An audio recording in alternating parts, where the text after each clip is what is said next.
কোনো মানুষ কখনো সবকিছু স্বয়ংসম্পূর্ণভাবে শিখে আসে না। আমি গেলাম ঢাকায়, বাসার নিচে দাঁড়াইছিলাম, ঘন্টার পর ঘন্টা দাঁড়াইছিলাম। তোমার সামনে মেয়েটা যদি বলে যে আমি আছি মাওয়াতে, তুমি গুলশান অথবা উত্তরা রেস্টুরেন্টে থাইকা তুমি কেন একটা থাপ্পড় দিলা না কেন তখন, যে তুই বা তোর বাবা আসছে কিশোরগঞ্জ থেকে দেখা করতে, তুই মিথ্যা বলিস কেন? তুমি আমার ফোনটা পর্যন্ত পিক করো নাই। মেরে দিয়া ফোন পিক করাইছো শত শত ফোন দেওয়ার পরে। সে বলে মাওয়াতে আছে, আমি এখন দেখা করতে পারবো না। ভয় কিসের আমার সাথে দেখা করাইতে? ও আমার সাথে দেখা করাইলে কুফুরি টুফুরি কেটে যাবে, বিষয়টা এরকম। আমি জানি আমার সানবি আমার চোখের দিকে তাকায় আসে, কখনোই এই ধরনের লাউডলি আমার সাথে যেভাবে ভয়েস টেক্সট করে কখনোই করতে হবে না। আমি তো চিনি আমার সানবিকে।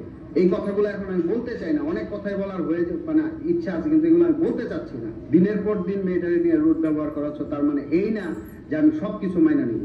লাস্ট রোজা ঈদের পরে এমন কোনো কিছু হয়ে যায় না যে আমার সানবির সাথে তার ফুপুরে চিনতে পারবে না, হ্যাঁ আমাকে সে চিনতে পারবে না, আমার সে আজকে কোয়েশ্চেন আমার এই ধরনের আজে বাজে কথা বলবে, এই ধরনের কোনো কিছু হয়ে যায় নাই। এর আগে অনেকগুলো কথার মধ্যে আমি বলছিলাম যে ঠিক আছে আমি কোনো কিছুই কাউকেই বলবো না, কখনোই বলবো না, বাট আপনি তনিকে বলে দিবেন সে যেন আইসা অনলাইনে আইসা আমার নামে যে মিথ্যাচারগুলো করছে সে যেন এটা সরি বলে দেয়, তাইলে আমার আর কোনো কমপ্লেন নেই। আর আমার সানবি আগে যেভাবে ছিল রোদে থাকলেই চলবে। তুমি উত্তর দিছো আমি এখন টায়ার্ড আছি, লন্ডন থেকে আসছি, আমি একটু রেস্ট নিয়ে তারপরে বলে দেবো, কিন্তু আজ পর্যন্ত এখন পর্যন্ত তোমার সময় হয় নাই। তুমি এর মধ্যে আসছো, আইসা আবার লন্ডন চলে গেছো, তোমার এয়ারপোর্ট এখন পর্যন্ত তোমার আর সময় হয় নাই সরি বলা। তো যার কারণে তুমি যখন সরি বলবো না, আমার তো এগুলো বলতে হবে। আমি সারা জীবন আমার ফ্যামিলির মানুষ হাস্যকর হয়ে থাকবে, মানুষ আমার খারাপ জানবে, আমার সানবি আমাকে খারাপ জানবে, এগুলা জানায়া এগুলা কুফুরি করে কালাম করে এগুলা তো আমি মাইনা নিব না। কথাগুলো আমার এখানে এসে বলতে হইতো না, কারণ হচ্ছে যদি আমি তোমার সেভারাল টাইম আমি তোমার SMS করছি, আমি তোমার ফোন করছি, তুমি আমার ফোন ধরো নাই, আমি তোমার মেসেজ করছি, তোমার মেসেজ কোনো রিপ্লাই করো নাই, যার কারণে আমি এখানে বলতে বাধ্য হয়েছি।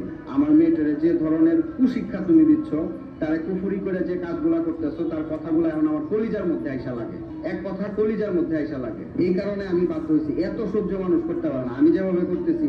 আজকে সানবি বলে আমি তার বাবা না, তার বাবাকে সে আমার সাথে পুলিশ প্লাজার সামনে, পুলিশ প্লাজা ছাড়া দেখা করতে পারবে না। কেন আমার পুলিশ প্লাজা যেতে হবে? আমার সাথে যখন চুক্তি করে নিয়ে গেছো, আমি কি চুক্তিটা দেখাই দিব মানুষরে?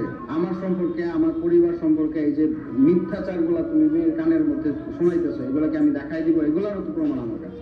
অনেক কন্টেন্ট ক্রিয়েটর, অনেক ইউটিউবার আমার সাথে যোগাযোগ করতেছে। কই আমি তো কোনো কন্টেন্ট ক্রিয়েটর, কোনো ইউটিউবার বলতে পারবে যে আমি একটা কথা বলে তাদেরকে একটা প্রমাণ দেখাইতে পারবে যে আমি তাদেরকে একটা কথা বলে আমি তাদেরকে হেল্প করছি? সানবিটা কিশোরগঞ্জে যখন আসছে, ওরে নিয়ে আমি দিনের বেলা কখনো বাইরেই যাইনি, কখনো বাইরেই যাই না। নিয়ে গেছি ওরে মাস্ক পরায় বিভিন্ন ভাবে নিয়ে গেছি, যাতে অন্তত কেউ যাতে তারা চিনতে না পারে। অন্তত আমি চাই নাই কোনোদিন ইয়ে করতে। সানবিকে জিজ্ঞেস করে দেখতে পারো, তুমিও জিজ্ঞেস করে দেখতে পারো তোমার মেয়েরে।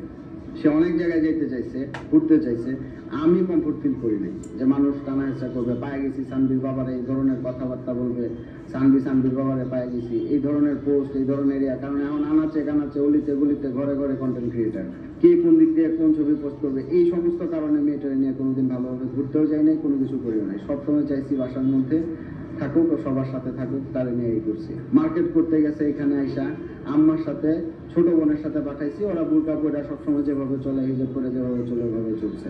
আর এখন মেয়েটারে দিয়ে বলানো হচ্ছে যে আমি যেতে যায় মানে ভাইরাল হতে চাইছি। তোমার একটা পোস্ট দেখাইতে পারবো, আমার প্রোফাইলটা লক করা নাই, বের করে ফেলছে, অনেক কিছু হয়তো বা সামনে বের হবে, অনেক কথাই চলে আসবে, বাট আমি চাই নাই কখনো কোনো ধরনের, কারণ সবকিছুর পরে তুমি আমার মেয়ের মা। তার